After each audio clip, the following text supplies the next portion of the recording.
Matapos ang unang pagkikita ng aking lolo at ng iyong lolo, Commander, huminto lang si lolo ng isang buwan.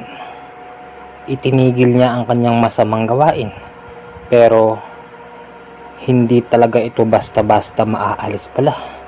Dahil isang gabi, habang pauwi si lolo galing sa bukid, nagpakita na naman sa kanya yung demonyo.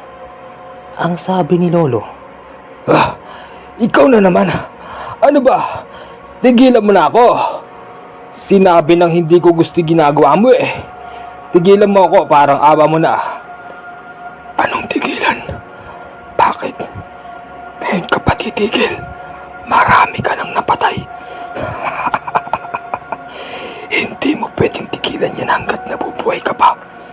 Sa oras na tigilan mo yan, mamamatay ka pati ang buong pamilya mo.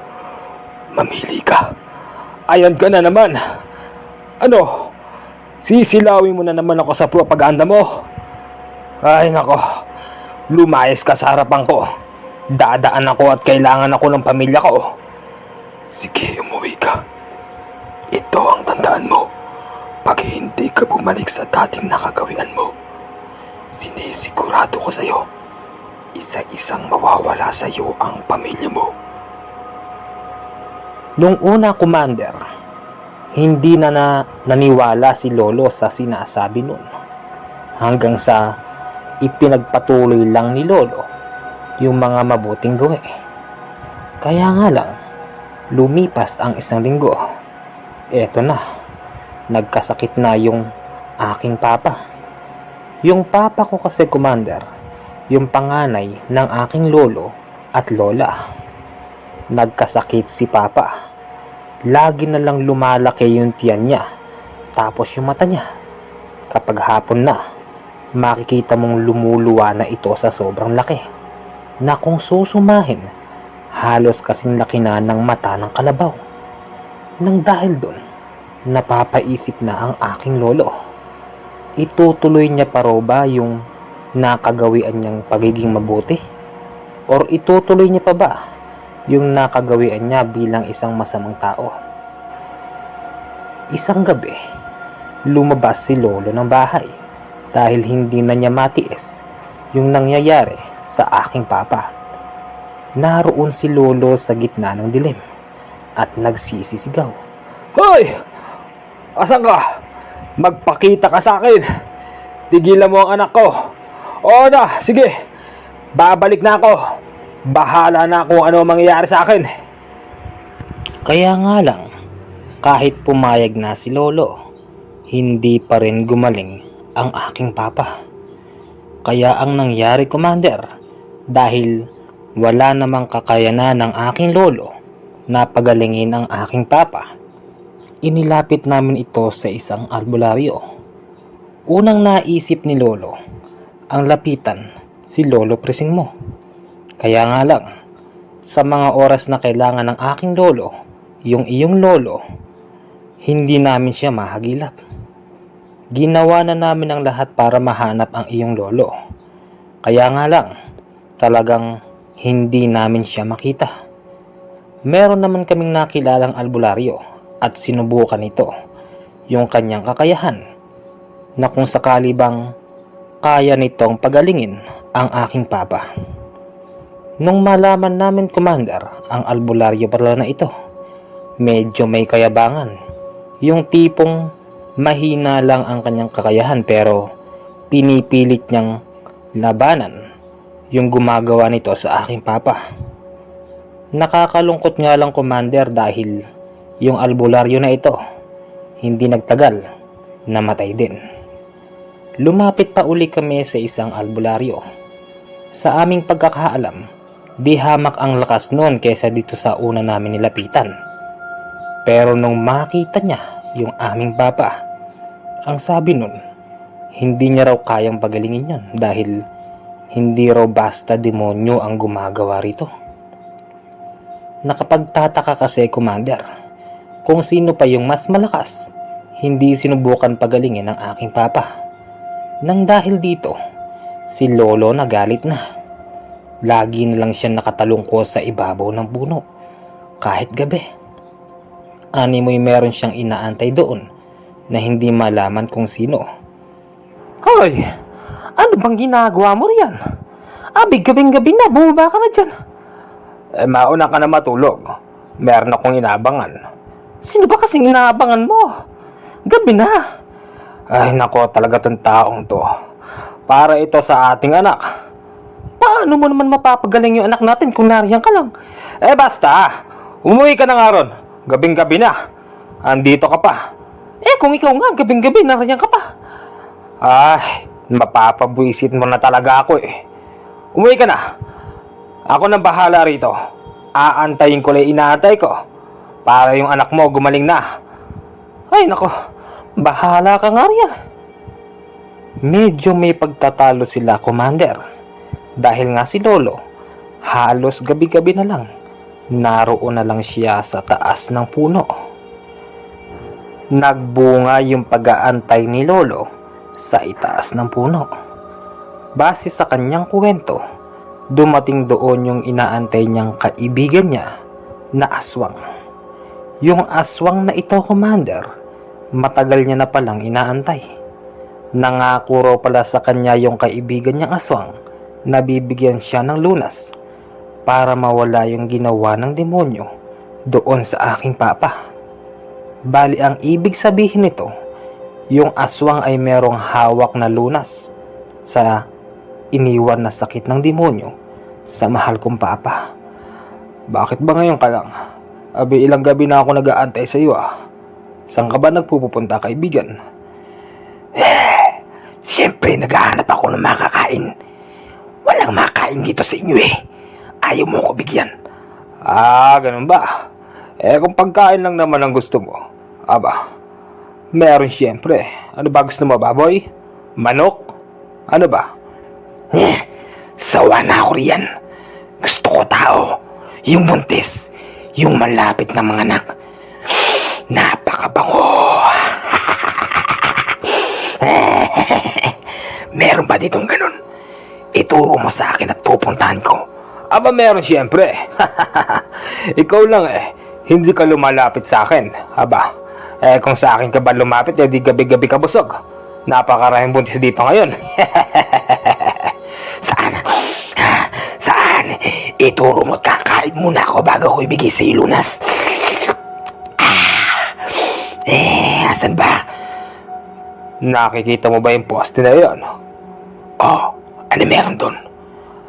Sa tabi ng poste na yun, merong buntis doon. Wala naman Pinagloloko mo yata ako, kaibigan. Wala. Hindi ko naaamoy. Paano mo maaamoy ang layo-layo mo? Yung ganito kalayo, dapat maaamoy na namin yan. Ibig sabihin yan wala. Meron nga. Puntahan mo na. Hindi pala naaamoy ng aswang, Commander, yung buntis doon. Dahil yung nakatira doon, meron palang nilalagay na kakaibang pangontra sa kanyang tiyan. Pero pinatunayan ni Lolo na talagang merong buntis doon. Dahil kinabukasan, nagkita uli sila ng aswang. Araw ito, Commander, at yung aswang na yon, taong-tao ang itsura. Na kung titignan mo, disenteng-disente pa. Pumunta sila doon sa may bahay na yon sa tabi ng poste. Nung una, ang palabas lang nila doon, manghihilot itong aswang.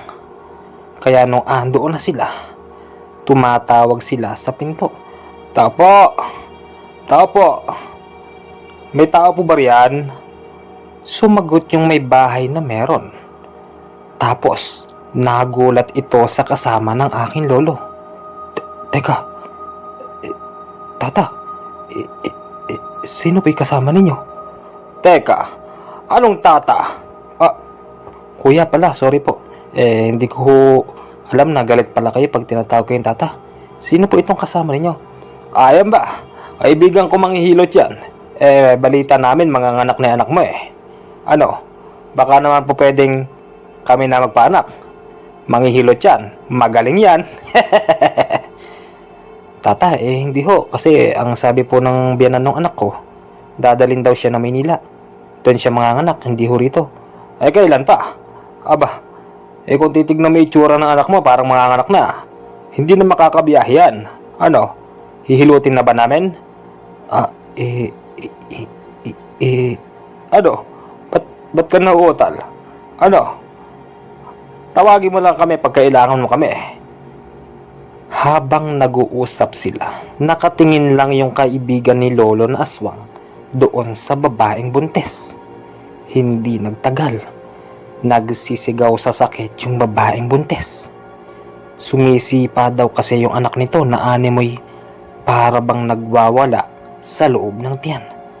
Ito namang si Lolo at yung kasama niyang kaibigan niyang aswang, nagkunwari pa na ang sabi, tutulungan daw nilang dalhin sa ospital yung kanilang anak.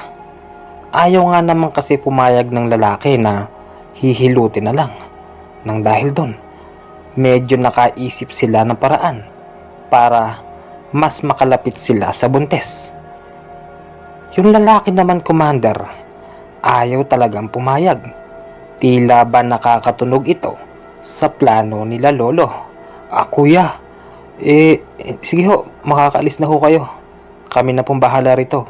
Hindi po namin kailangan ng tulong nyo. Aba, kami na nga ang lumalapit. Nag-iinarte ka pa. Tignan mo nga. Ilang kayo rito. Hindi pa ka matutulungan ng mga batang yan. Kami na ang tutulong, ayaw mo ba? Hindi na ho talaga. Sige ho, pasensya na po kayo. Abwisit! Yun ang hirap sa iyo Magkapit bahay na lang tayo. Ayaw mo bang tulungan kita? Bakit? Takot ka ba sa akin? Hindi man ho sa ganun. Sinusunod ko lang po yung gusto ng anak ko. Teka, ano binakalagay sa tiyan ng anak mo? Pangmantra ba yun? Hindi ho. Balbal lang po yun. Anong balbal? Balabal po, balabal. Sige, aalis na kami. Ito, tandaan mo, ha? Bukas, wala na yung apo mo. Sa kanilang pag-alis, Commander, nag-uusap si Lolo at yung kaibigan niya. O ano, nakita mo no? Oo, napakabango. Mamayang gabi, kakainin ko na yung batang yun. May balabal pala kaya para pag sa malayo hindi mo maaamoy Pero pag nasa malapit ka, amoy na amoy mo ba? Oo, sobra. Muntik ko nang hindi mapigil ang sarili ko kanina. Salamat, kaibigan. Pag nakain ko na yun, at saka ako ibibigay sa Lunas, ha? Kailan pa? Aba, yung anak ko malapit nang mamatay. Akin ibigay mo na sa akin ngayon yan. O sige, tara dun. Ako ang magpapakain nito sa anak mo para gumaling na siya. Ano ba yun? Anong ipapakain? Basta. Pagdating ni Lolo at nung kaibigan niyang aswang dito sa bahay ng aking papa, ang sabi ng aswang, Teka, mukhang hindi ito tama. Bakit hindi tama? Hindi ang Panginoon natin ang gumawa nito. Sino? Barang ito, barang. Ano? Barang. Sinong mambabarang yon? Yung mambabarang na iyon, inutusan ng ating Panginoon na palakihin ang tiyan ng iyong anak at yung kanyang mata. Mali itong nadala kong Lunas. Teka, ano bang gagawin natin? Malulunasan pa ba to? Antayin mo. Babalik ako. Pag-alis nun, Commander, hindi na bumalik yung aswang na ito. Kaya mas lalong nagalit si Lolo. Tapos, kinagabihan, wala na. Patay na yung apo ng kapitbahay ni Lolo. Bali yung tiyan ng kanyang anak, nadali ng kaibigang aswang ni Lolo. Nang dahil dun, napaisip si Lolo na nautakan siya ng kaibigan niyang aswang.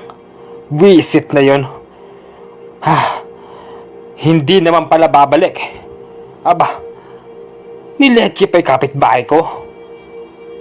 Habang nagsasalita si Lolo ng ganun, sumagot si Lola. Kaya gulat na gulat si Lolo. Ikaw pala ang dahilan. Kaya pala yung kapitbahay natin na buntis namatay. Wakwak pa yun tiyan. Oh, nariyan ka pala. Ano bang sinasabi mo? Anong sinasabi?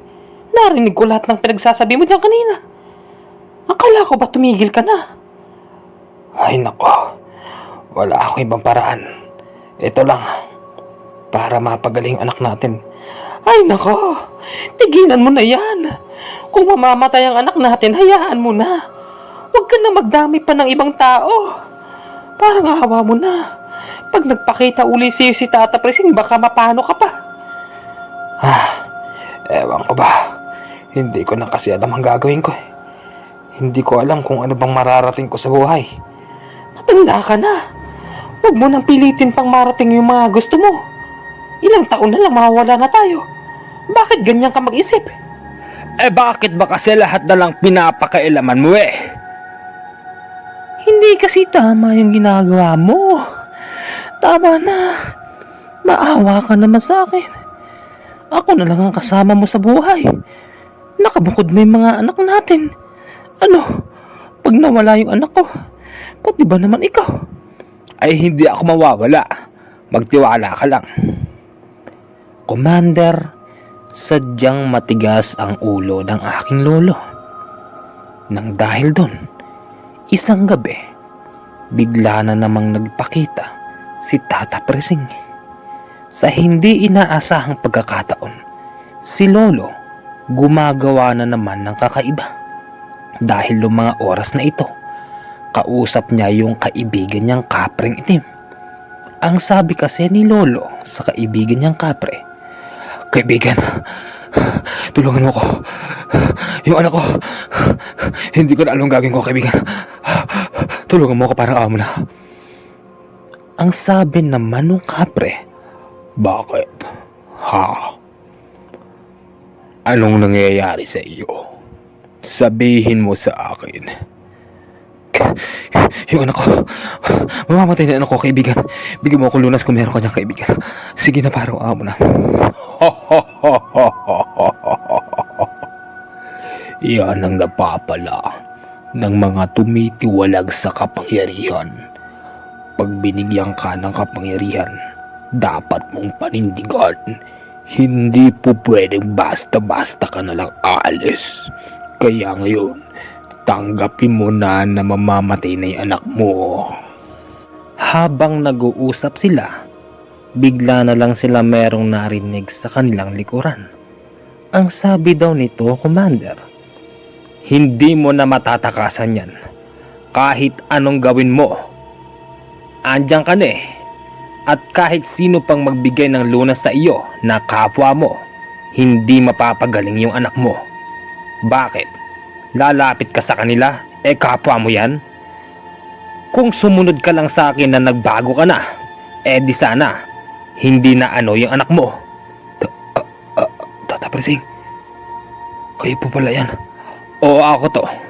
Ngayon, naramdaman ko kasi na kailangan mo ng tulong. O ano, paggagalingin ba natin anak mo?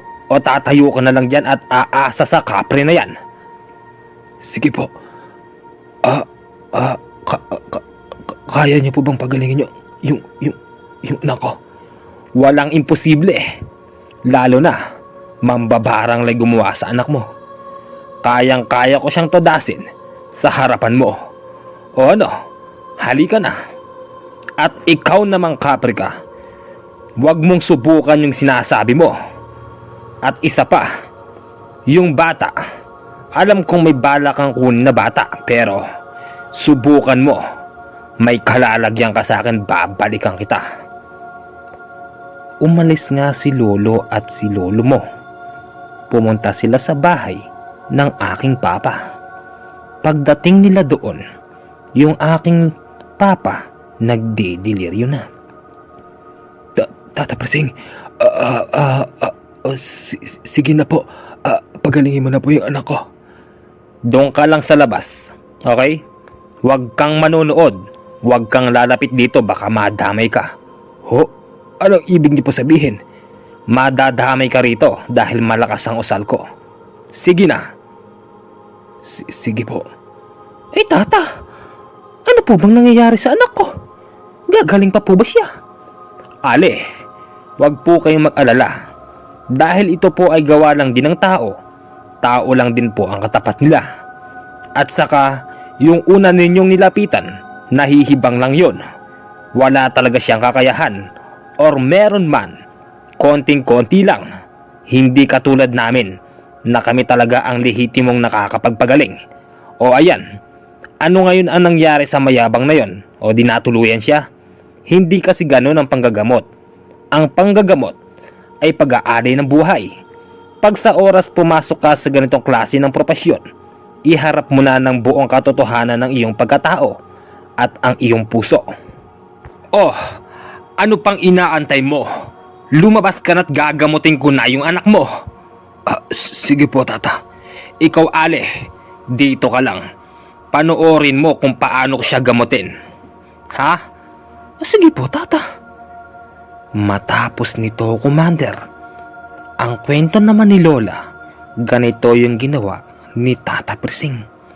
Sa tiyan na malaki ng aking papa at yung mata niyang namimilog din sa laki, meron daw inuusal si Tata Persing. Tapos, yung kamay niya, pinahiran daw nito ng baon niyang langis. Tapos, ipinahid niya ito sa tiyan ng aking papa. Pagpahid daw nito sa tiyan ni papa, bigla na lang daw siyang nagsisigaw. At saka, may mga iba't ibang klase ng mga uod at mga insekto ang lumalabas sa ilong, sa tenga, sa bunganga, ultimo ang sa puwetan ni papa. Kaya ang sabi daw ni Lola, "Hala, anak! Kumusta ka na, anak? Okay ka na ba, anak?" Paganon-ganon daw si Lola. Hanggang sa sinabi ni Tata Persing ganito, "Umalma ka lang, Ale. Akong bahala sa anak mo. Diyan ka lang, manood ka lang. At kung ano ang makikita mo, huwag kang kikibo. Baka mamaya sa'yo pa pumasok yung mga lumalabas na insekto rito." Hala, ilalabas na lang ako, tata. Hindi, diyan ka lang. Panoorin mo. Ipapakita ko sa iyo ang tunay na Panginoon. Okay? Opo, tata. Habang dumidiin yung paghawak ni Tata Persing sa tiyan ng aking lolo, mas lalong maraming naglalabasan dito. Hindi lang mga iba't ibang klase ng insekto, kung hindi pati na rin yung mga parang maliliit na kulay puti. Sa aking pagkakaalam, Commander, yung kulay puti na yon ay mga itlog ng insekto. Kaya ang sabi raw ni Tata Persing, "Hala, Diyos ko! Ilang araw na ba ito, Ale? Bakit ganito kabilis? Anong nangyari?" Tata, ilang araw pa lang yan. Wala pa yatang 1 linggo. Hindi pwede to. Tatapusin natin yung gumagawa nito. Sige, lahat ng mga insekto dyan magsigsilabas kayo. At paglabas nyo, sabihin ninyo sa amo nyo na tatapusin ko na siya ngayon. Pagsabi raw nun ni Tata Persing, kitang-kita daw ni Lola na yung mga ibang insekto nagliparan palabas. At hindi nagtagal, heto na, si Papa lumiit na yung tiyan. Tapos yung mata niyang napakalaki, bigla na lang daw nagkulay pula at tumitirik ito. O ano, naririto ka na ba? Sige, magsalita ka. Bibigyan pa kita ng pagkakataon para magbagong buhay. Alam mo, wala akong awa sa mga katulad mo, pero kung ipapangako mo sa akin na magbabagong buhay ka na, pakakawalan kita at hahayaan kitang tumanda sa mundo. Tata, sino po bang kausap niyo? Sorry po, Ali. Yung kinakausap ko ay yung nakasapi sa iyong anak. Ano? Nakasapi? Oo.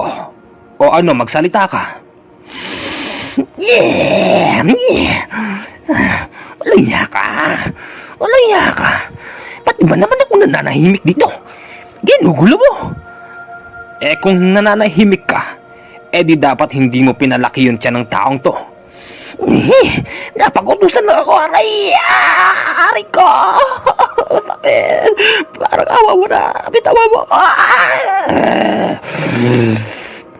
Baliw ka din ano? Ano ka? Iiyak tsaka magagalit ka? Sige, tanggalin mo lahat ng nilagay mo sa taong ito at sabihin mo sa Diyos mo na ako ang harapin niya, hindi ako natatakot sa kanya. Aray ko! Aray ko! Yan ang parusa sa iyo. O ano, kaya mo pa? Kung hindi mo na kaya, sige sabihin mo lang. Aray ko! Masakit po! Aray ko!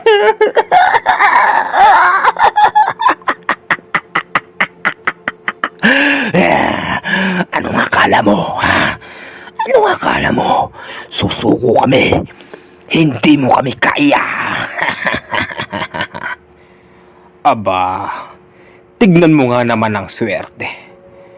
Hindi lang pala mangbabarang ang gumawa nito. Aswang din. Ale, may pumunta bang aswang dito sa inyo nung mga nakarang araw? Meron po. Yung kaibigan po ng asawa ko. Yan ang hirap sa inyo.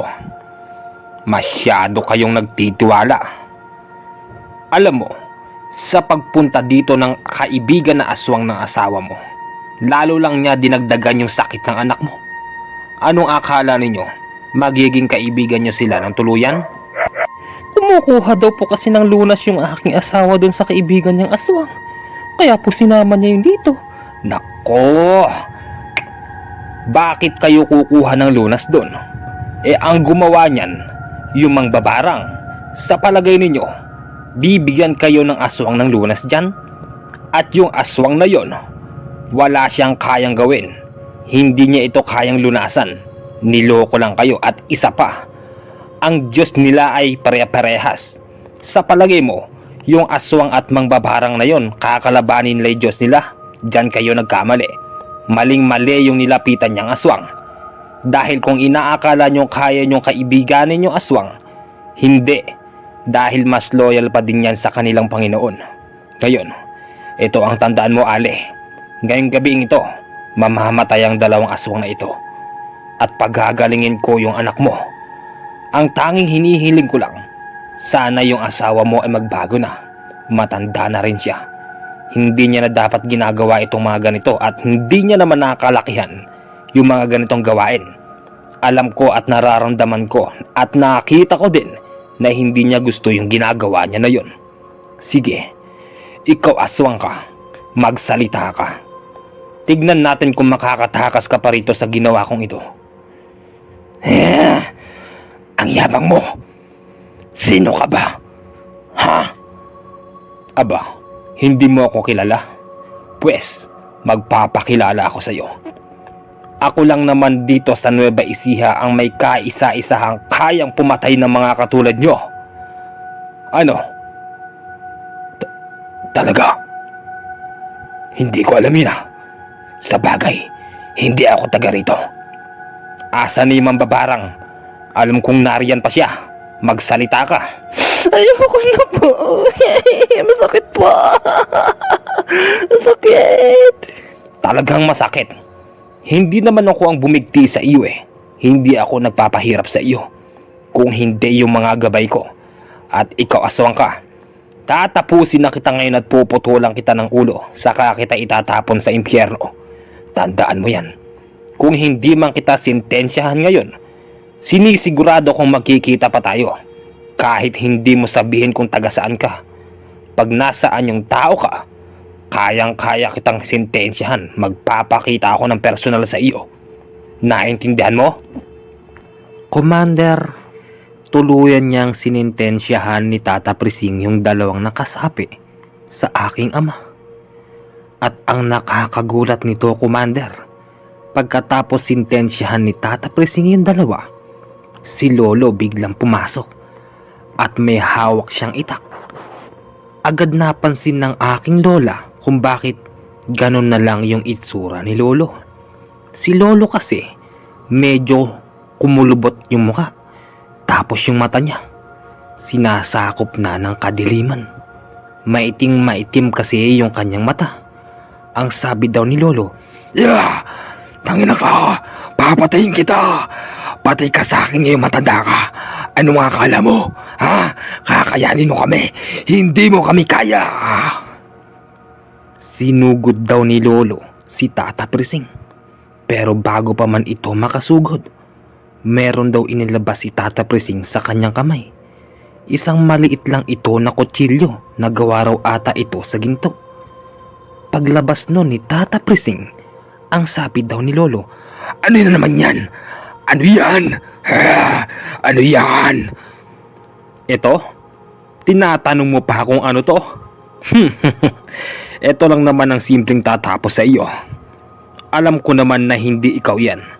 Alam ko na nakasapi ka riyan. Pero kung gusto mo, tatanggalin kita sa katawan ng tao niyan. At tayong dalawa ang magharap." Hindi ako natatakot sa iyo. Tuluyan na nitong sinugod si Tata Prising. At nung pagsugod niya, agad niya itong hinataw. Kaya si Lola napatakbo sa labas. Nakasilip na lang daw si Lola noon sa bintana at tinitignan kung ano ba ang mangyayari. Habang itong si Lolo, paulit-ulit na hinahataw ng itak si Tata Prising pero hindi daw ito tinatamaan. Animoy sobrang bilis daw nito gumalaw dahil agad itong nakakalihis sa pang-aatake ni Lolo. Hanggang sa sinabi na lang daw ni Lolo na, Walang yaka.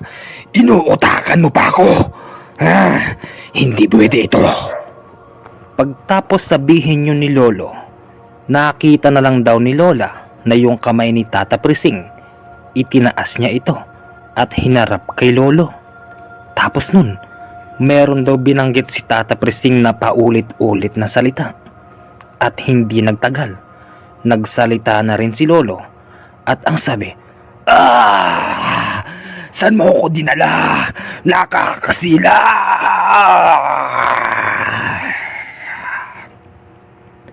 Gumaganon daw si Lolo. Sa pagkakakita ni Lola, para daw nababalo si Lolo dahil nasisilaw daw ito sa mga nakikita niya sa paligid. Sa mga oras na ito, Commander, naroroon na pala yung lolo ko at yung demonyo na nakasapi sa kanya sa isang napakaliwanag na lugar. O ano, kaya mo pa? Yan ang sinasabi ko sa iyo. Hindi lahat ng tao kaya nyo. Hindi porket demonyo ka, magagawa mo na ang lahat ng gusto mo. Sige, lasapin mo ang liwanag na tumatama sa iyong katawan. Dumilat ka. Alam kong nakapikit ka pero kahit nakapikit ka, nasisilaw ka pa rin. Hindi ba? Alisin mo ko dito.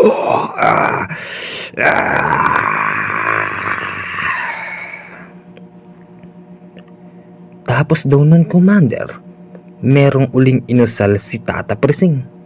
At hindi nagtagal, bumalik na raw sa normal yung lugar. Tapos si Lolo, bigla na lang itong bumagsak at naglulupasay sa simento. Kaya ang sabi daw ni Lolo Prising sa aking lola, Ale, ito pong asawa niyo okay lang. Wala na yung nakasapi sa kanya. Sige po, tulungan niyo akong buhatin at dalhin natin siya sa kama. Ikaw naman, Amang, okay ka na? Magaling ka na? Hindi ka na matutuluyan. Aalis na rin ako, Ale. Ang gusto ko mangyari sa aking pag-alis, sana sabihan mo na itong asawa mo at bantayan mo na maigi. Dahil paniguradong babalik na naman yung demonyo na yon.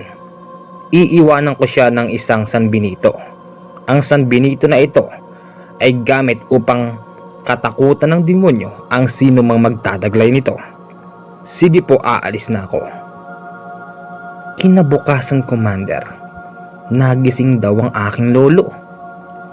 Tapos, nagtataka siya sa sarili niya kung bakit meron siyang tali sa kamay at paa. Ang sabi daw ni Lolo, Umaga na pala. Teka, bakit ako nakatali? Hoy! Eh bakit ba ako nakatali rito? Itinali kita. Bakit nga? Itinali kita, baka mamaya magwala ka na naman eh. Anong magwala? Anong sinasabi mo? Kagabi, si Tata Presing, muntik mo nang tagain. Aba, hindi ko alam yun ah. Teka, asa anak mo?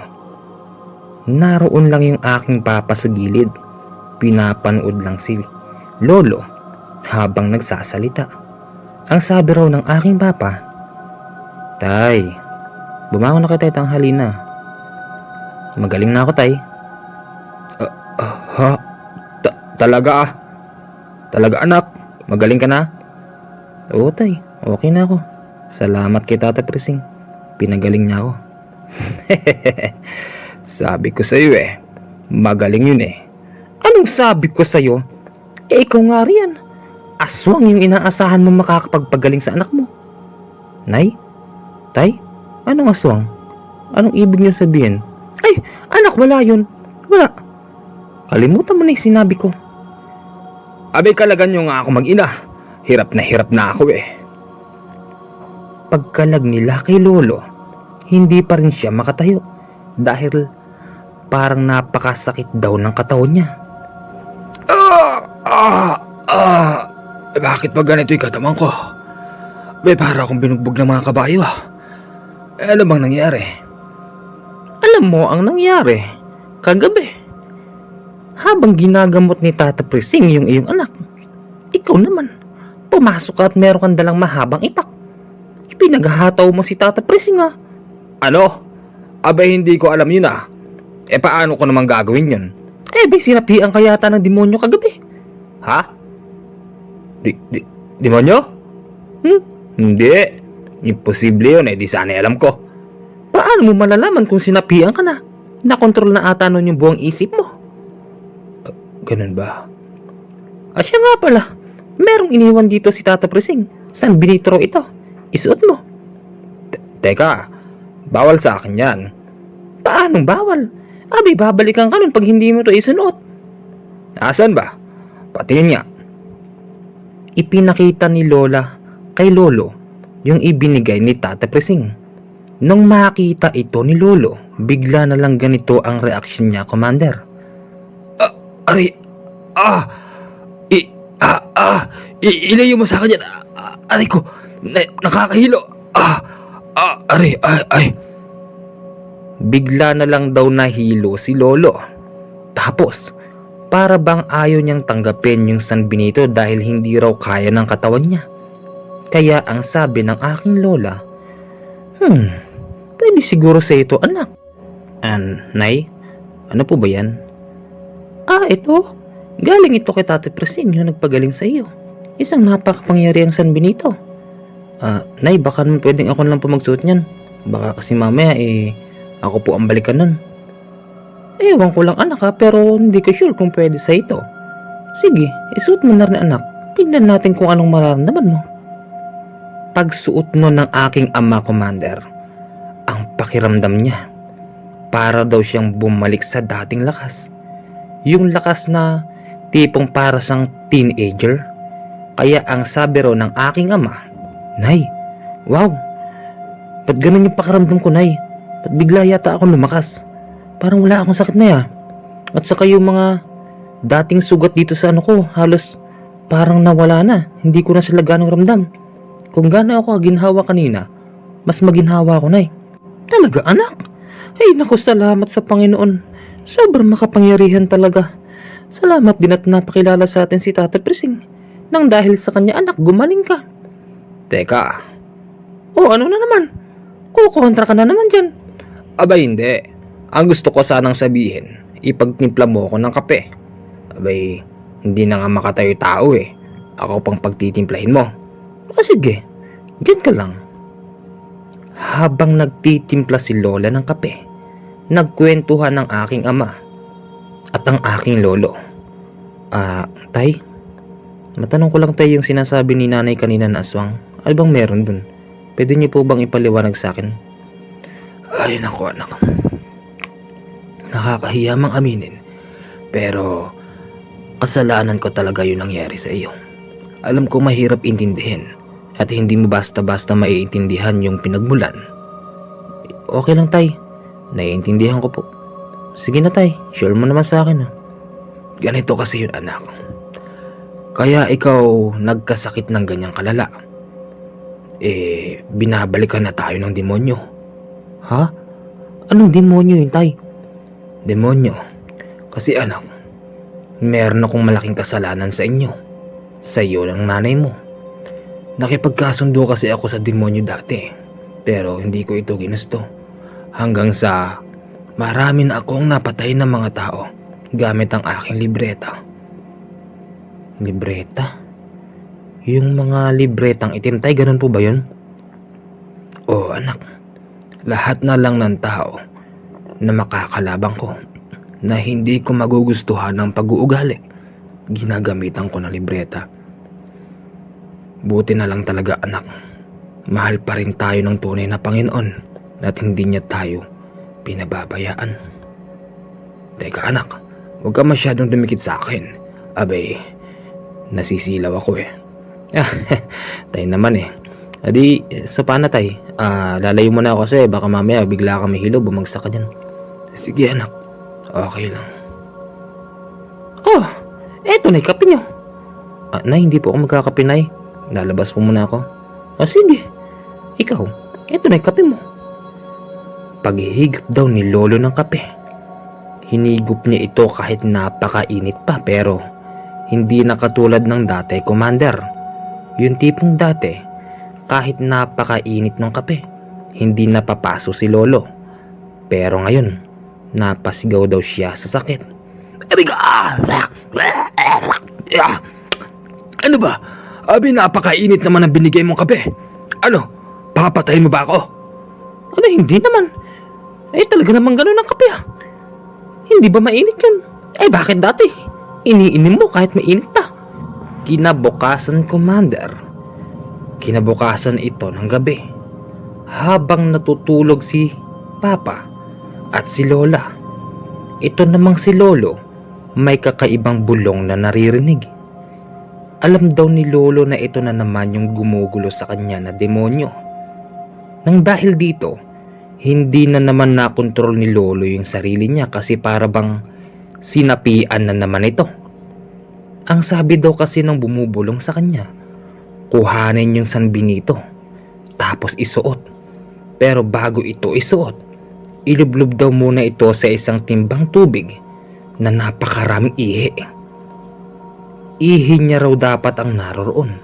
Bali, yung lahat ng ihi niya sa loob ng isang araw, ipunin niya at isama sa isang timbang tubig at ibabad doon ng isang oras yung San Benito. Ginawa naman ito ni Lolo. Habang nasa kanya naman yung San Benito, ito namang si Papa, hanap ng hanap kung saan ito napunta. Nay? Tay? Nakita niyo po ba yung San Benito ko? Abay, hindi ko alam anak Abay, di ba suot mo yan? At saka, hindi ko naman nahawakan yan. Hindi tay. Naisabit ko lang po kanina dun sa sa gilid ng dingding, hindi ko po naisuot habang tulog ako. Saan mo ba kasi nilalagay? Importante yan Dapat yung mga ganyang importante, tinatabi mo. Ayaw nga naman. Atas ngayon sa amin ka maghahanap. Baka mamaya lumipad na yan. Tay naman nakakuha pa magbiro na ganun. Hindi, biro lang anak na riyan lang yan wala namang kukuha yan Huwag mo ko pag-iisipan na kinuha ko dyan kasi alam mo naman na ako dyan, nasisilaw ako dyan. Opo tay. Nay, pakitulungan nga po ako hanapin yun. Sige anak. Lumipas ang maghapon, Commander. Hindi nila nahanap yung San Benito. Hanggang sa para nang nababaliw yung aking papa. Dahil nagagalit siya at hindi niya raw kasi alam napunta yung San Benito na yun.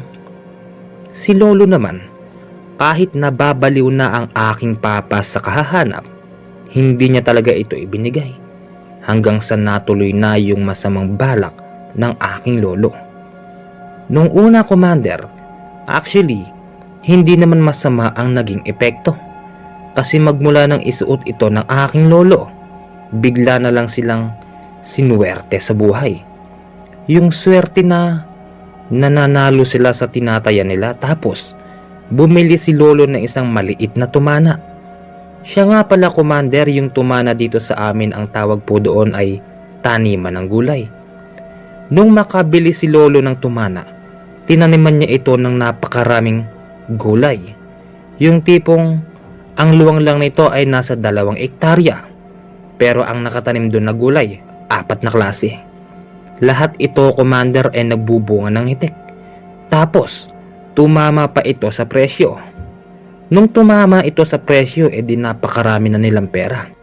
Nang dahil doon, hindi maiwasan na yung mga kapitbahay, kakilala, kaibigan, ultimong kapatid ng aking lolo at lola ay naiinggit na sa kanya.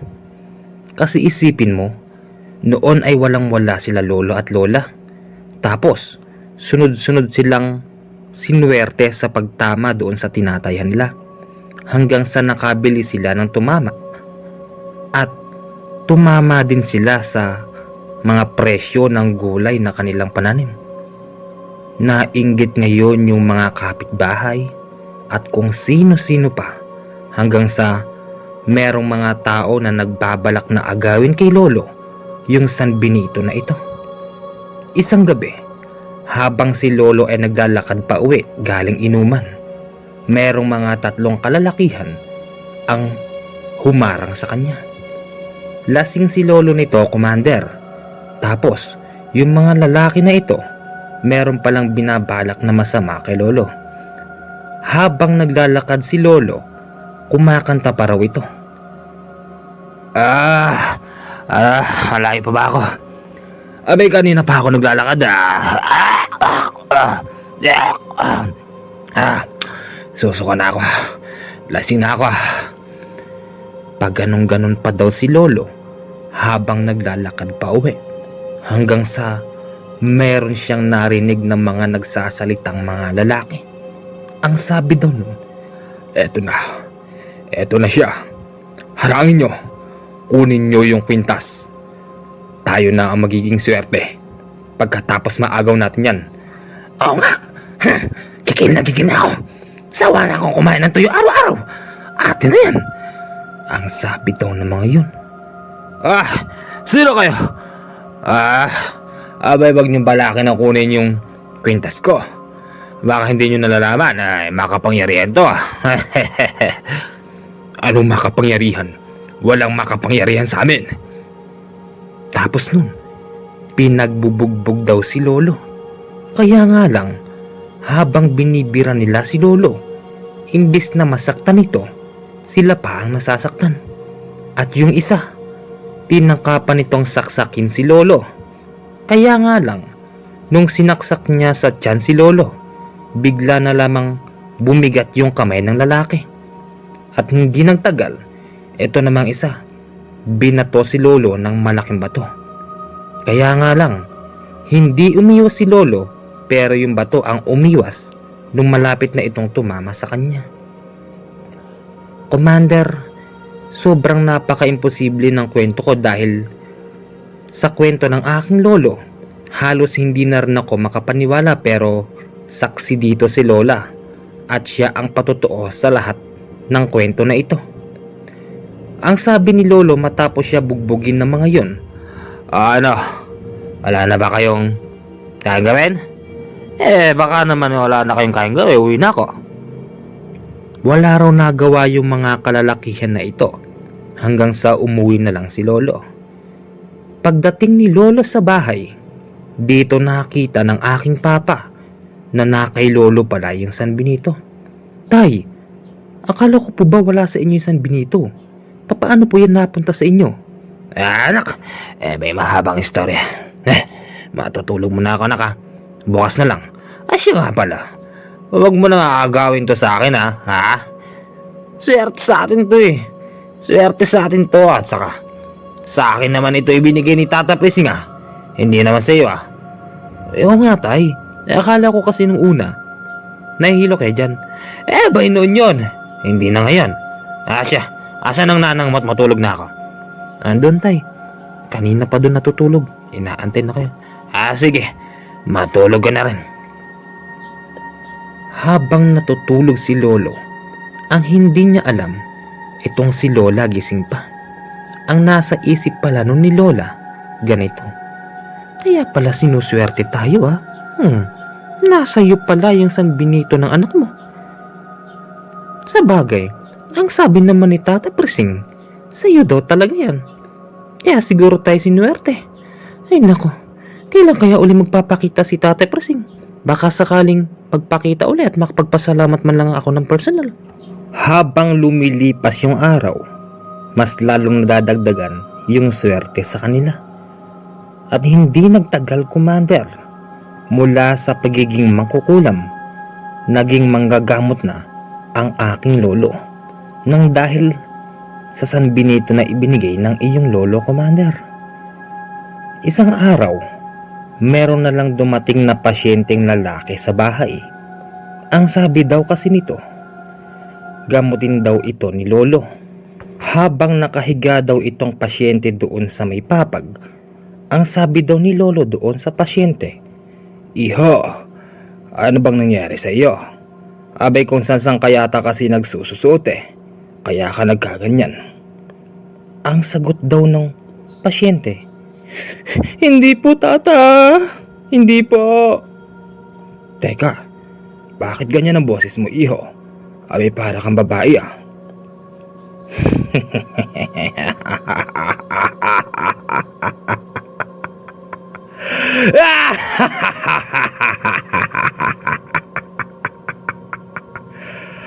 Akalain mo, manggagamot ka na pala ngayon. Noon, pumapatay ka ng mga tao Manggagamot ka na pala ngayon.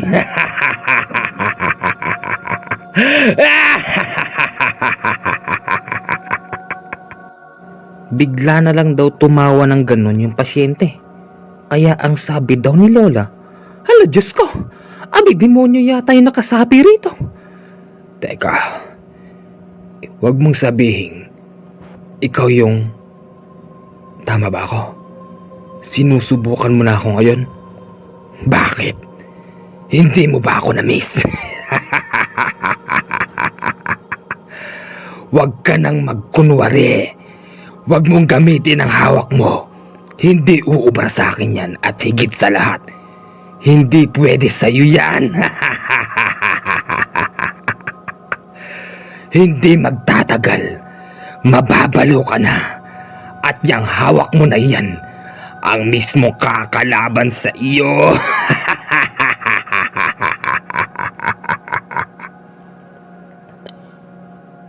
Kumpirmado, Commander, na yung demonyo na gumugulo kay Lolo noon, ito yung nakasapi ngayon sa pasyente niya. Actually, hindi naman ito yung gumulo sa batang lalaki. Pero, bigla na lang daw itong pumasok at sumapi sa taong pasyente. Nang dahil dito, ang sabi ni Lolo, Ganun nagbago na ako. Baka hindi mo alam, hindi na ako yung dating kaya mong pasunurin sa mga gusto mo. Ngayon, sige magkasubukan tayo. Ang ginawa daw ni Lolo, Commander, isinuot itong San Benito sa pasyente. Pero, imbis na masaktan ito, tumawa pa raw ito ng tumawa at hinuhusgahan si Lolo. Habang tumatawa yun, sinasabi din nun na, Wala, hindi uubra sa akin yan. Dahil ang taong naglagay sa akin nito, hanggang ngayon ay masama pa din. Nang dahil dun, si Lolo, para bang nanamlay. Tapos, sinabi niya na lang sa pasyente, na pauwiin na dahil hindi niya raw ito kayang gawin. Ibig sabihin nito, Commander, hindi niya ito mapapagaling dahil nga hindi basta-basta yung nakasapi rito hanggang sa napahiya na lang si Lolo sa pamilya ng pasyente. Ang sabi naman ni Lolo, hindi bali ng mapahiya, basta at least sinabi niya yung totoo na hindi niya kayang pagalingin yung pasyente. Habang lumilipas yung araw, Commander, patuloy pa rin yung mga dumarating na pasyente sa bahay ni Lolo. Pero, imbis na mapagaling ni Lolo yung mga pasyente, mas lalo itong nagkakaroon ng sakit. Kaya ang bulong-bulungan sa aming lugar, si Lolo daw ay isang pekeng manggagamot. Hindi kasi alam ng mga tao sa amin noon na si Lolo ay dating mangkukulam. Lingid sa kaalaman ng mga taong nagpapagamot, si Lolo ay dating mangkukulam at marami nang napatay. Hanggang sa nakilala si Lolo bilang isang manggagamot. Kaya nga lang, manggagamot na hindi nakakagaling. Manggagamot na nakakadagdag pa daw ng sakit. Isang araw, meron na namang pasyente na hindi makalimutan ni Lolo sa kanyang buhay ang dumating. Isang babaeng dalaga ito. Tapos, yung itsura niya, sobrang dami ng sugat sa katawan. Ultimong yung buhok niya, halos maubos na nang dahil nakakalbo na ito. Ang sabi daw kasi nung kanyang pamilya, pinapabarang daw ito ng ex-boyfriend. Yung ex-boyfriend kasi ng dalaga na ito, yung nanay nun ay mangbabarang. Nalaman na lang nila ito bandang huli nung naghiwalay na sila ng kanyang boyfriend. Habang nandoon ito sa bahay ni Lolo, ang sabi daw ng babae na ito, "Ano kakala mo? Mapapagaling mo ako? Mahina yan. Hindi mo ako kaya. Alam ko, dati kang masama, hindi ba?" Tawa daw ng tawa ito, Commander. Tapos ito namang si Lolo, nabubwisit na. Ang sabi daw, Nariyan ka na naman. Inis na ako. Pagtapos sabihin ito ni Lolo, tinanggal niya yung suot niyang San Benito at kumuha ng mahabang kutsilyo doon sa kusina. Sasaksakin daw ni Lolo yung babaeng pasyente. Mabuti na lang, napigil siya ng mga tao doon. At saka umalis na lang yung mga pasyente at sinabihan si Lolo na nababaliw. Magmula nung sinabihan si Lolo ng nababaliw, totoo nga ito, Commander. Nabaliw na yung aking Lolo dahil isang araw, pagpunta niya doon sa palengke, ang pagkakatingin niya raw doon sa may tindero ay isang demonyo. Hala, ikaw, demonyo ka! Demonyo ka, lumayo ka sa akin! Demonyo! Paulit-ulit ito binabanggit ni Lolo hanggang siya kumukuha siya ng mga gamit na pwede niyang ipangpatay sa mga nakikita ng demonyo. Halos lahat na lang ng taong makikita niya, demonyo sa kanyang paningin. Nang dahil doon, lahat ito ay tinututukan niya ng mga patalim. Isang araw, nang dahil sa nababalo na nga itong aking Lolo, merong isang lalaki na nakatayo sa gilid. Ang pagkakatingin daw dito ni Lolo, isang demonyo na may napakahabang sungay. Nilapitan daw ito ni Lolo. At ang sabi niya, Walang yaka. Ikaw na naman. Papatayin kita! Sinaksak daw ni Lolo yung demonyo na ito. Kitang-kita raw ni Lolo na bumagsak ito sa lupa, tapos duguan. Sa paningin naman ng ibang mga normal na tao, yung lalaking sinaksak ni Lolo na nakatayo doon, isa lamang itong pulubi na tahimik dahil nung sinasabihan daw ito ni Lolo na isa siyang demonyo, tahimik lang daw ito habang nakatingin sa kanya. Pagsaksak ni Lolo doon sa pulubi na itsurang demonyo sa kanyang paningin, ang ginawa raw ng mga tao doon, pilit na hinuli si Lolo, pero itong si Lolo nagpapalag. At hindi nagtagal, meron daw dumating na mga pulis. At ang mga pulis na ito, ang tingin din ni Lolo ay mga demonyo. Tapos, yung pulis mobile, ang tingin daw dito ni Lolo, isang nag-aapoy na sasakyan, habang yung gulong nito umiikot. Tapos, apoy din yung bumabalot dito. Nang dahil doon, nakagawa na naman ni Lolo na tutukan ng patalim yung mga pulis. Hanggang sa wala nang nagawa yung mga pulis at pinagbabaril na lang aking Lolo. Kaya nga lang, yung pagbaril nila sa aking Lolo, gulat na gulat yung karamihan dahil hindi man lang ito tinatablan. Kaya ang sabi daw ni Lolo, Sige! Ano? Yan naman kaya nyo? Hindi nyo ako kaya. Sige lang. tuwang-tuwa pa raw si Lolo habang binabaril siya ng mga pulis. Hanggang sa hindi na nga tumalab talaga yung mga bala ng pulis at pilit nilang inaaresto ang aking lolo. Kaya nga lang, Commander, habang inaaresto nila si Lolo, sobrang lakas daw ng katawan nito. Yung tipong tatlo-tatlo na yung humahawak sa kanya sa magkabilang kamay. Pero napakalakas ito. Ipinagbabalibagan lang daw ni Lolo yung mga pulis na ito. Ang pinagtataka pa ng mga tao doon, nung makatakas si Lolo, tumalon ito sa napakalaking ilog. Nung mga panahon pala na ito, Commander, yung ilog namin ay napakalalim dahil merong bagyo nun. Pagtalon daw doon ni Lolo, nagulat na lang yung mga tao. Sa loob lang daw ng 30 segundo, natawid ni Lolo yung ilog. Yung ilog na ito ay napakalalim at napakaagos. Tapos, hindi man lang daw lumutang si Lolo.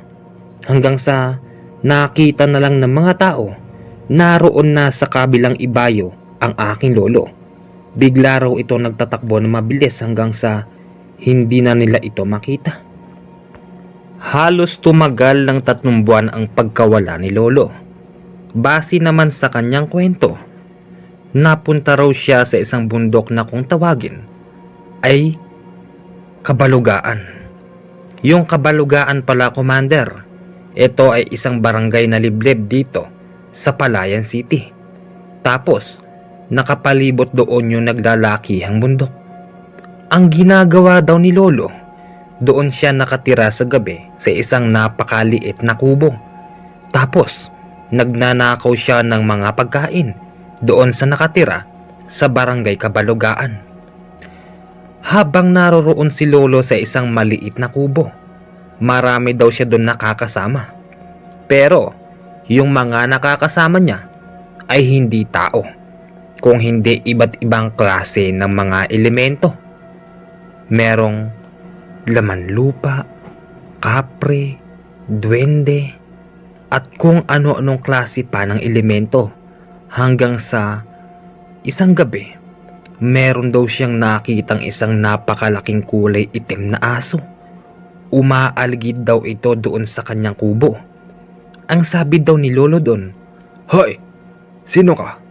Bakit ka umaaligid sa aking bahay? Lumayas ka nga riyan kung ayaw mong ako ang makalaban mo. Pagsabi daw nito kay Lolo, tumingin lang daw ito sa kanya. Tapos umalis na. At hindi nagtagal, yung aso na ito bigla na lang daw bumalik. Tapos mula sa pagiging aso, naging isa itong aswang. At yung aswang na ito yung aswang na kaibigan ni Lolo. Nag-uusap sila. Ang sabi daw ng aswang, Kaibigan, kamusta ka na? Pasensya ka na pala noon at hindi na ako nakabalik ha. Naging busy kasi ako naghahanap ako ng makakain. Okay lang yung kaibigan. Magaling na yung aking anak. Siya nga pala. Paano mo nalaman naririto ako? Siyempre, bisado ko yung amoy mo Siya nga pala. Yung barangay na yun, meron bang makakain doon?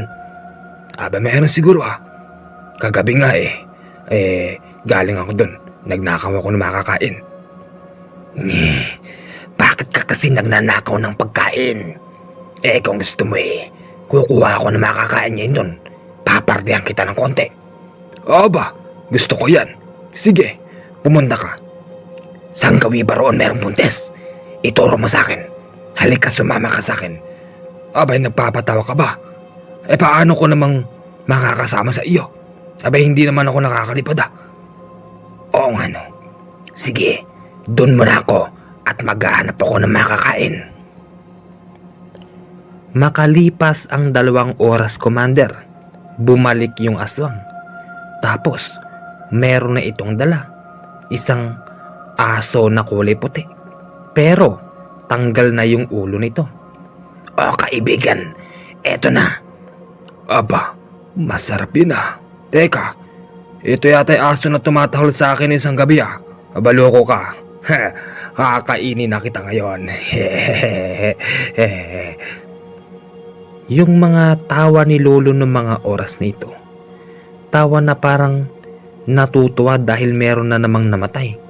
Kahit sabihin pang aso lang ito at hindi tao, pero kakaiba na talaga ang dating ni Lolo ng mga oras na ito. Yung mga elemento naman daw, Commander, habang nakikipagkwentuhan kay Lolo, mas lalo lang daw binibigyan si Lolo ng idea para maging masama. Si Lolo nakatira sa isang kubo at yung kubo niya na ito, galing lang ito sa isang kapwa niya matanda. At yung matandang nakatira dito, Commander, pinatay pala ng aking lolo. Tapos, yung katawan nun, ibinaon niya lang sa lupa malapit doon. Kaya ang sabi raw ng aswang, Mukhang meron nakabaon dito ah. Bakit mo binaon, kaibigan? Hindi mo ibinigay sa akin para kainin ko. Ikaw naman ngayon ko na magpapakita. Saka, matanda na yon.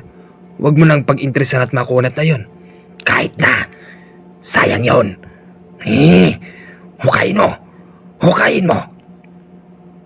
Inuutusan daw si Lolo ng aswang, pero itong si Lolo ayaw pumayag. Bakit mo ako uutusan? Kung gusto mong kumain, ikaw na ang humukay.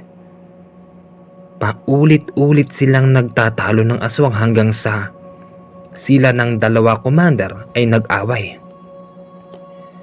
Pero kahit sila ay nag-away, hindi nagpatalo si Lolo dahil taglay pa rin pala ni Lolo yung pagiging mangkukulam niya hanggang ngayon. At saka wala na kay Lolo yung San Benito, hindi niya nasuot. Nung nag-away sila, Commander, napatay ni Lolo yung aswang at yung mga katawan nito iniluto ni Lolo at saka niya kinain. Nung makain niya ito, Commander, bigla na lang daw nagbago yung katawan ni Lolo. Yung pakiramdam na parang sobrang lakas niya, tapos ang hindi niya raw maiwasan, palagi raw siyang naglalaway sa mga nakikita niyang buntis. Isang gabi, pumunta si Lolo doon sa barangay na ito. Pero ang pakay niya rito, bibili lang sana ng sigarilyo. Sa pagbili niya sa tindahan, nagkataon na isang buntis na babae yung nagtitinda. Ang sabi daw ni Lolo doon, pabili daw siya ng sigarilyo, pero doon siya nakatingin sa tiyan na buntis. Nagawa pa nga raw ni Lolo na batiin yung babaeng yun. Tapos yung babae naman, tila ba walang nalalaman sa balak ni Lolo hanggang sa napangiti na lang ng palihim si Lolo at sinasabing napakatanga daw ng babaeng ito. Yung tipong makakain na raw ni Lolo yung dinadala ng babae pero hindi pa niya alam. Nang dahil dito, Commander, nagtagumpay yung masamang balak ni Lolo.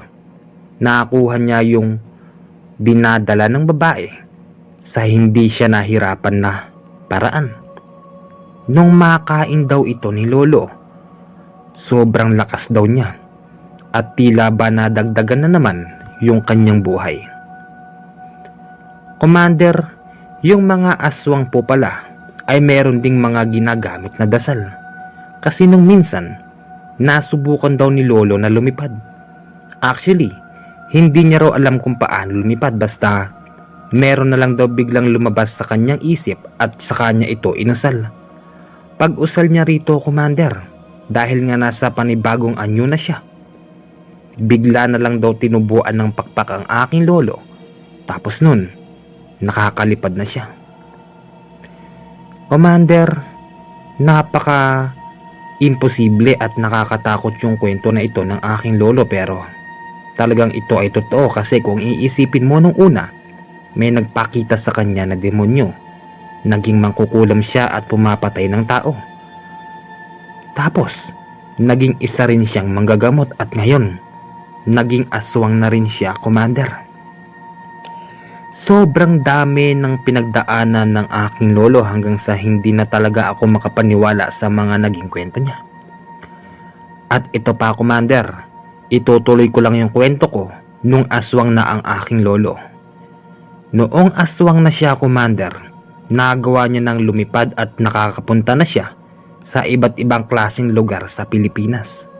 Hanggang sa nakakadali na siya ng iba't ibang klaseng buntis na mga babae. Ang kwento niya, nakadali raw siya dito sa Nueva Ecija noong araw na nasa 7 buntis daw ata yun. Sumunod sa Bulacan, Maynila, hanggang sa Laguna, Commander. Akala pala ni Lolo, sa lahat ng lakad niya ay magiging tagumpay siya, pero nagkamali si Lolo dahil isang araw nung nandoon siya sa Pangasinan, doon na naman muli nagpakita si Tata Prising. Naroon daw si Lolo sa isang mababang kubo, at yung kubo na ito, tanaw na tanaw ng mga tao sa lupa na nakatayo. Ang sabi daw ni Lolo sa kanyang isip niya, nakakain na kita. Tuwang-tuwa daw dito si Lolo, pero ang hindi niya alam, sa kubo na ito, dito pala nakatira yung isang pasyente ni Lolo Prising.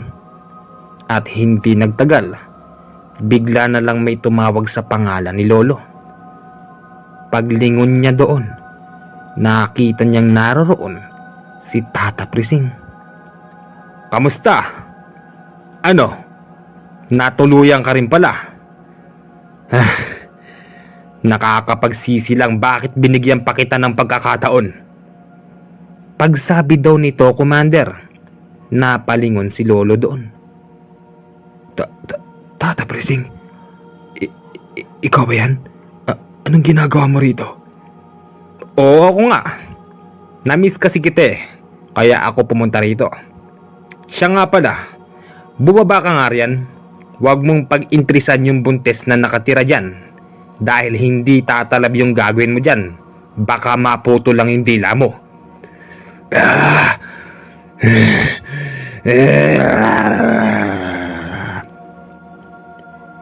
Galit na galit si Lolo dahil sa sinabi ni Tata Prising. Bumaba nga si Lolo sa lupa, tapos hinarap niya si Tata Prising. Ang sabi daw ng aking Lolo, ikaw na matanda ka, hindi ko gusto ang pangingialam mo sa akin. Lagi na lang. Ganun ba? Pinakikialaman kita dahil gusto kitang ibalik sa normal. Kaya nga lang, nung naibalik na kita sa normal, hindi rin kinaya ng katawan mo. Kaya siguro, dyan ka talaga nararapat.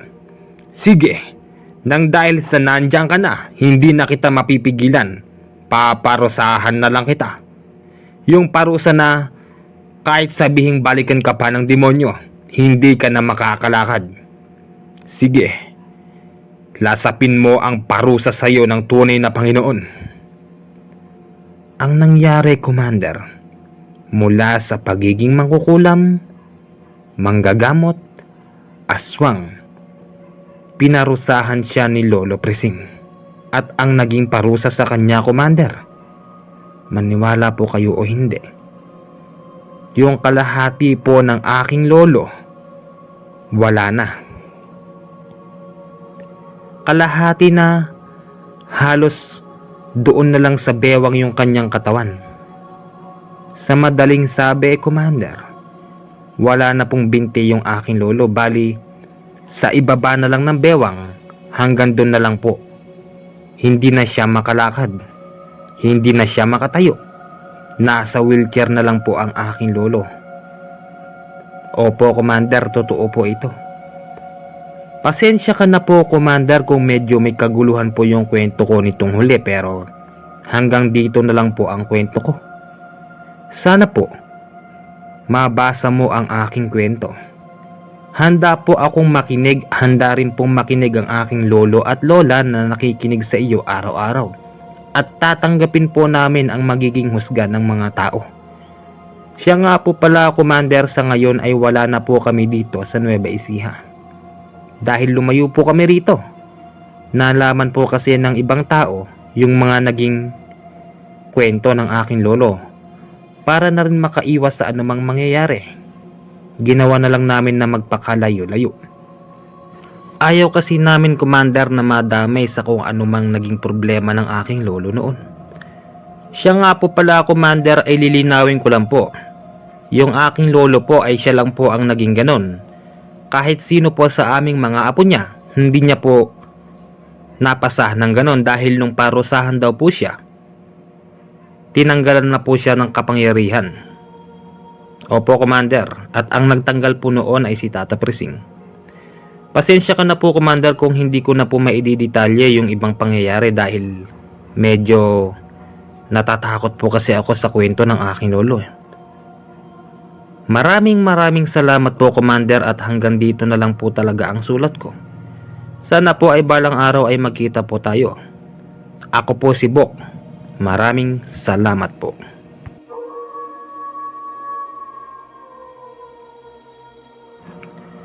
Alam mo, Kuya Bok, kahit hindi mo sabihin sa akin kung ano ang ginawa ng aking lolo sa iyong lolo, alam ko yon. Dahil nasaksihan ko yan noong araw nung nabubuhay pa ang aking lolo. Pero yung saksi na yung sinasabi na kapatay na ganun, hindi naman yun. Alam ko kasi ang kakayahan ng aking lolo. Pero sige, ganito yung magiging komento ko sa nangyari doon sa kwento mo. Sana marinig mo rin to, Bok. Pinapayuhan kita na lumayo ka na sa iyong lolo habang nabubuhay pa siya. Kasi alam mo, hindi yan mamamatay. At kung hindi ako nagkakamali dahil nga buhay pa ang iyong lolo, nasa mahigit 100 taon na siya, hindi ba? Ngayon, Bok, lumayo ka na sa iyong lolo dahil ipapasa sa iyo niyan yung kakayahan. Hindi natin masasabi kasi na natanggalan na talaga siya ng kapangyarihan na pagiging aswang at mangkukulam. Dahil wala na rin yung aking lolo, baka mamaya paunti-unti na naman bumabalik yung kakayahan niyan. Mahirap na. Baka hindi magtagal ikaw naman yung maging aswang. Lumayo ka na dyan, Bok. Yun lang. At kung buhay pa ang iyong lola, mas makakainam na iwanan nyo na inyong lolo. Hindi maganda yung ganyan, okay? Yun lang. Payo lang sa yan bilang kaibigan. Dahil nag-message ka sa akin sa aking email, kung gusto mo pang magtagal, lumayo ka na. Nang hindi mo nadanasin yung nangyari sa iyong lolo. Siya nga pala, nag-email ako sa iyo uli, nandyan yung aking contact number. Mag-text ka sa akin, sana makita kita. Yun lang po. Maraming salamat po sa inyong lahat, sa mga nakinig po at sumubaybay sa kwento po na ito. Sana po, kung nagustuhan nyo po yung ating kwento, mag-iwan lang po kayo ng like at mag-comment po kayo sa ating comment section. At siya nga po pala, continue po natin mamaya yung kwento na Kasendong part 9 na yata yun. Opo, part 9. Ngayon pa lang po, sasabihin ko na po sa inyo na yung part 9 po na ito ay medyo madugo. Aabot po tayo rito ng hanggang part 20 hanggang sa matapos po ito. Tapos, napakarami pong nakapila po na kwento. At siya nga po pala, shout out dun po sa narrator ng Dikong Horror Stories. Tama ba ako? Dikong Tagalog Horror Story po pala. Subscribe po kayo doon sa channel po na yon at puro mga true story din po yung mga naka-upload po doon. At siya nga po pala, paki-subscribe nyo rin po ang ating kaibigan na si Agimat Fernandez. Agimat at Manghihilot. Yun po yung kanyang channel. Subscribe po kayo doon. Kaibigan po natin yun na manggagamot. At siya nga po pala, sa mga nagpapabati po, kauna-anuhan ko pong binabati, si Bro Jetro Payne. Binabati ko rin po si Bro Rady Guzman. At si Bro Julius Tade. At si Bro Romil Gonzales. Carlo Dolante ng aking kababayan. At saka po si Tita Florencia, Tita Sharina. Binabati ko po kayong lahat. Nag-iingat po kayo dyan sa ibang bansa. At saka po pala binabati ko si Ate Rosette Yoshida. Ayan, hindi na ako nagkamali sa pagsabi ng kanyang pangalan. Mabuhay po tayong lahat. At sa mga gusto po magpabati, mag-comment lang po kayo. Inuulit ko po, sana po mag-like po kayo sa ating video na ito dahil para na rin po maibos itong video na ito dahil napakahaba po nito. First time ko lang gumawa ng ganitong klase ng video. Paano po? Maraming salamat po sa pakikinig po ninyo. Maraming salamat po ulit. Bye-bye!